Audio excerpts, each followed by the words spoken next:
Sarah from 17 once again. This is my Uncharted 2 Remastered Brutal Difficulty walkthrough. This is the 13th level. It's entitled Locomotion. This is the fun train level. The train level after this is not so fun, it's very difficult. But this one is pretty simple, pretty fun, and an absolute technical marvel. The people who made this level and made it work are absolute wizards, because I think it is one of the most just amazing looking set pieces in a game ever. Mechanically, when it comes to jumping between trains, I think it's a piece of shit. When I first played this mission, I hated it, absolutely hated it, because I fell off the train so much. I did the whole trying to run from cover, and you know, because bloody Drake does all these crazy animations, I was going over the side a lot.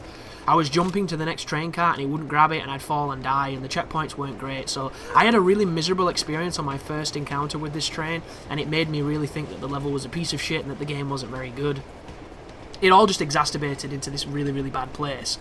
But having replayed it, and having played it at a better level as a player, I can appreciate it a lot more. However, I still think it has issues.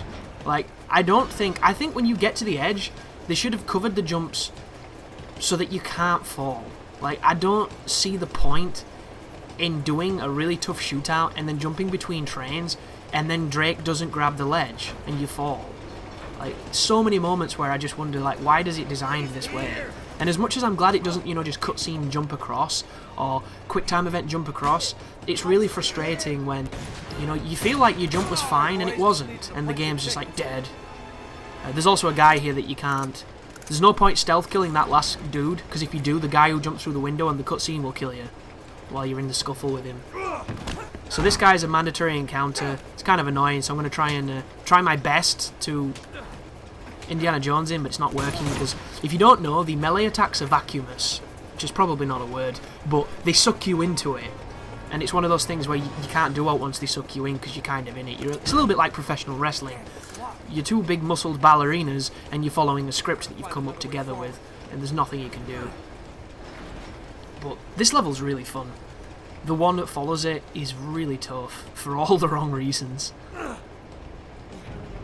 But I think good old Drake, there's a nice checkpoint for you. He's far too eager to jump, throw himself off the side of the train as well when you run like that. All I want to do is run past it, but your animations to run is so fucking wonky and weighty that I threw myself off. And then getting back up takes a while, and you can die while you're doing it. You know what he reminds me of? Did you ever have one of those goalkeepers when you played football or soccer, if you're American, who was really enthusiastic, but not very good?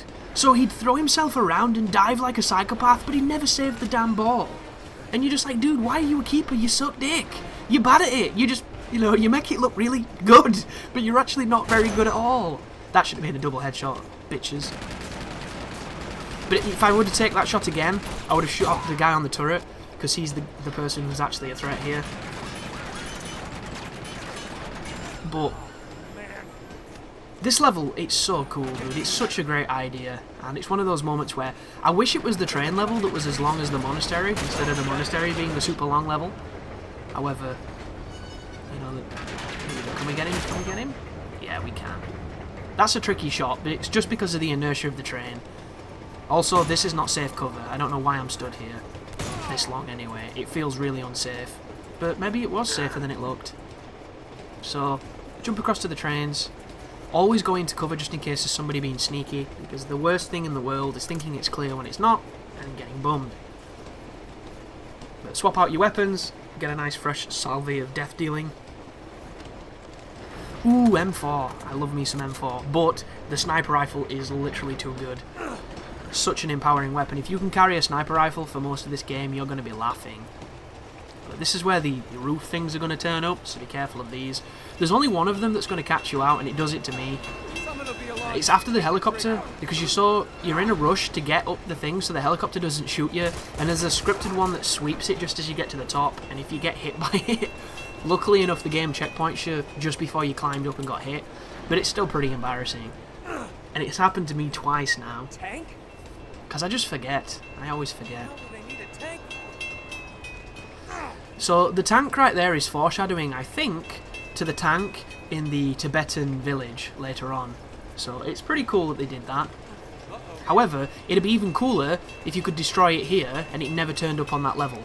That would be cool as shit, because the tank is pretty much the driving scripting factor of an entire level. And right now, you want to be careful. There's a part of me that thinks I could have maybe done that if I'd have been, you know, really zealous, but how many times have you tried to jump quickly on something and it's done something like that? Like really wonky detection stuff. So be careful. Oh, right now, when you climb up here, getting into that piece of cover can be tricky because they can instantly kill you. So I'm going to shuffle onto the side here and I'm going to use this as a cover spot because it gives me an advantage should they try and climb. Because the AI cannot shoot you when they're mantling. But what this does is this messes with the pathing of the enemy. So instead of coming towards me, they walk back over to the guy sniping, and you need to kill him first, because he's the guy who'll kill you here. Those other two dudes, not quite as merciless as him, but him, very, very dangerous. So you'll notice I'm trying to get them to shoot. And that right then was... Oh, there's a grenade. If I could have only shot him sooner, we might have been able to remedy that entire sequence. So, now they're coming closer, that's a good thing. If he mantles up, he's dead. And right now, the blind fire on the micro Uzi is totally doing work. And of course, if you get the stun with the blind fire, you want to pop up and finish with focused fire. Such a good strategy. Really, really nice game design. I love the way that that works. Here is the helicopter fight on the train. So the first thing you want to do, jump towards the boxes. It's going to do a little vignette. It does this every time. And then you want to wait. He's going to do his little strafing run. Do you know what's hilarious? They've taken the balls off the chopper. It's completely castrated on this difficulty because his damage parameter is only on crushing. So he literally feels like the kindest enemy in the game. And I love that. Because the dudes that are going to turn up to our left... See that then? Last thing I wanted to do. But the movement in this game is not good. It's not as good as it needs to be. Like, it's straight up fucking Witcher 3 at times, and it's just a shame, because it's such a beautiful game. Oh, it's so pretty, dude, but it's buck-teethed. So here come the actual threats, these fellas. Once they're dead, it's you and the chopper again. When you hear that rearing noise, it means he's firing missiles. You can run across this area when he fires missiles, because it's classed as an attack on the platform, and they don't seem to kill you. I have never died to those missiles, other than staying on that platform when he fires two and you fall off. So that right then was me climbing up and getting hit by the side. And that's the checkpoint it gives you. So immediately come onto this backside of the carriage so that you can't get shot, and wait for him to start firing and strafing to the left before you go around this corner. If you do that, you cannot be shot, so it's really useful. And then drop down, get across here, and then you're gonna get... You might take a few bullets. That's him firing missiles, watch. Barely injures me at all, for some reason. I don't know why, but I love it. And now... Once you get here, there's a couple of dudes, and these guys are actually dangerous. So, hopefully, if you can land a grenade, you can get rid of a ton of them early.